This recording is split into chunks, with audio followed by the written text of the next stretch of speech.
Respected Honorable Prime Minister of India, great son of Bharat, Shri Narendra Modi ji avare, Honorable Governor of Karnataka, Shri Tawarchand Gehlot ji, Honorable former Prime Minister Shri H.D. Devegowda avare, ಇವತ್ತಿನ ಆದಿಚುಂಚನಗಿರಿ ಮಹಾಕ್ಷೇತ್ರದ ಭೈರವೈಕ್ಯ ಮಂದಿರದ ಉದ್ಘಾಟನೆಯ ದಿವ್ಯ ಸಾನ್ನಿಧ್ಯವನ್ನು ವಹಿಸಿರ್ತಕ್ಕಂಥ ಪರಮ ಪೂಜ್ಯ ನಿರ್ಮಲಾನಂದ ಸ್ವಾಮೀಜಿಯವರ ಪಾದಾರವಿಂದಗಳಿಗೆ ನನ್ನ ಗೌರವಪೂರ್ವಕ ನಮನಗಳನ್ನು ಸಲ್ಲಿಸಿ, ಮತ್ತೊಬ್ಬ ಈ ಮಠದ ಅತ್ಯಂತ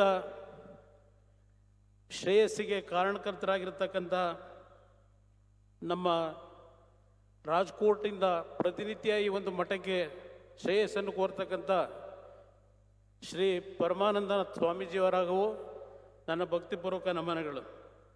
ವೇದಿಕೆ ಮೇಲೆ ಉಪಸ್ಥಿತಕ್ಕಂಥ ಎಲ್ಲ ಗಣ್ಯರೇ, ಈ ಕಾರ್ಯಕ್ರಮದಲ್ಲಿ ಭಾಗವಹಿಸಿರ್ತಕ್ಕಂಥ ಎಲ್ಲ ನನ್ನ ತಂದೆ ತಾಯಿಂದರೆ, ಯುವಕ ಸ್ನೇಹಿತರೆ,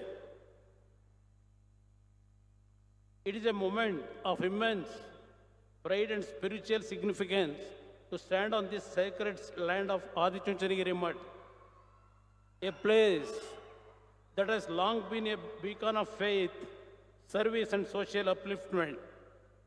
Today's occasion, marking the inauguration of the sacred memorial of the Reverend Yugayogi Parama Pujya Jagadguru Padma Bhushan Shri doctor Balagangadharanatha Mahaswamiji ಅವರು is not merely a ceremonial event but a tribute to a life dedicated to humanity. The Adichunchanagiri Mutt has played a transformative role in education, healthcare and social service, earning the love and respect of millions. On this auspicious occasion, I humbly express my heartfelt gratitude to the Honorable Prime Minister for the immense trust reposed in me by entrusting me with the responsibility to serve as the Union Minister under his leadership. I remain deeply committed to upholding this trust and striving tirelessly to bring a good name through dedicated service to the nation and to the Prime Minister. ಕರ್ನಾಟಕದ ಆಧ್ಯಾತ್ಮ ಮತ್ತು ತ್ರಿವಿಧ ದಾಸೋಹದ ಇತಿಹಾಸದಲ್ಲಿ ಪರಮಪೂಜ್ಯ ಬಾಲಗಂಗಾಧರನಾಥ ಸ್ವಾಮೀಜಿಯವರ ಅಜರಾಮರ ಧ್ರುವತಾರೆಯಾಗಿ ನಿರ್ವಹಿಸಿರ್ತಕ್ಕಂಥ ಅವರ ಕೆಲಸಕ್ಕೆ ನನ್ನ ಭಕ್ತಿಪೂರ್ವಕವಾಗಿ ನನ್ನ ನಮನಗಳು. ಅನ್ನ, ಅಕ್ಷರ, ಆಶ್ರಯ ನೀಡುವ ಮೂಲಕ ಅಸಂಖ್ಯಾತ ಬಡ ಮಕ್ಕಳ ಪಾಲಿಗೆ ಜ್ಞಾನದ ಬೆಳಕಾಗಿ, ಅಸಂಖ್ಯಾತ ಬಡ ಕುಟುಂಬಗಳ ಪ್ರತ್ಯಕ್ಷ ದೈವವಾಗಿ ಮಹಾಸ್ವಾಮೀಜಿ ಅವರು ನಮ್ಮ ಹೃದಯಗಳಲ್ಲಿ ಶಾಶ್ವತವಾಗಿ ನೆಲೆಸಿದ್ದಾರೆ. ಆಧ್ಯಾತ್ಮದ ಜೊತೆಗೆ ಶಿಕ್ಷಣ, ಆರೋಗ್ಯ, ಪರಿಸರ ಇತ್ಯಾದಿ ಕ್ಷೇತ್ರಗಳಲ್ಲಿ ತಮ್ಮ ಜೀವಿತ ಕಾಲದ ಉದ್ದಕ್ಕೂ ಅವಿರತವಾಗಿ ದುಡಿದ ಮಹಾಸ್ವಾಮಿಗಳು ತಮ್ಮ ಸಾಧನೆ ಮತ್ತು ಸಂದೇಶಗಳ ಮೂಲಕ ನಮ್ಮೆಲ್ಲರಿಗೂ ದಾರಿದೀಪವಾಗಿದ್ದಾರೆ.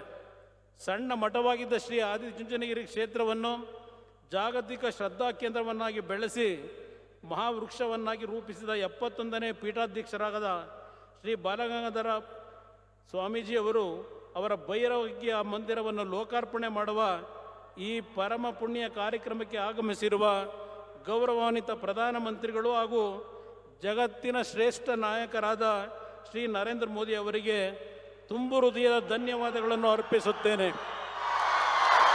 ಕರ್ನಾಟಕದಲ್ಲಿ ಶಿಕ್ಷಣ, ಪರಿಸರ ಮತ್ತು ಆರೋಗ್ಯ ಕ್ಷೇತ್ರಗಳಲ್ಲಿ ಮೌನ ಕ್ರಾಂತಿಯನ್ನು ಮಾಡಿದವರು ಶ್ರೀ ಬಾಲಗಂಗಾಧರನಾಥ ಸ್ವಾಮೀಜಿಯವರು. ಜೋಳಿಗೆ ಹಿಡಿದು ಹಳ್ಳಿಯನ್ನು ಸುತ್ತಿದ್ದ ರೈತಾಪಿ ಮಕ್ಕಳ ಜ್ಞಾನಾರ್ಜನೆಗೆ ದೊಡ್ಡ ಕೊಡುಗೆಯನ್ನು ನೀಡಿದ್ದಾರೆ.